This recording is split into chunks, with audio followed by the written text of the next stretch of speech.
আজ মা কোথা থেকে এই সজনে ফুলগুলো এনেছে, এটা নাকি খাওয়া খুব উপকারী। যদিও প্রথমবার আমি খাবো আর প্রথমবারই রান্না করব, মা বললো এর অনেক রকমের রেসিপি হয়, কিন্তু আমি যেহেতু ফার্স্টবার ট্রাই করব তাই ভাবলাম নিজের মতো করে একটা পকোড়াই বানানো যাক।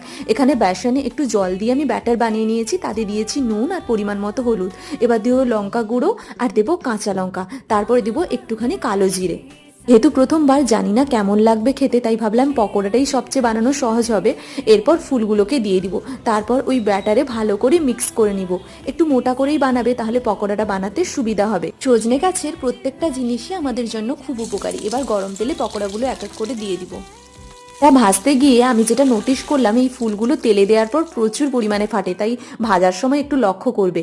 আর সত্যি বলছি, খেতে না অসাধারণ, মানে কি বলবো, এতটা ক্রাঞ্চি, দারুণ দারুণ। তোমরা অবশ্যই একবার বানাও, সত্যি বলছি খুব ভালো লাগবে খেতে। দেখো কতটা মুচমুচে।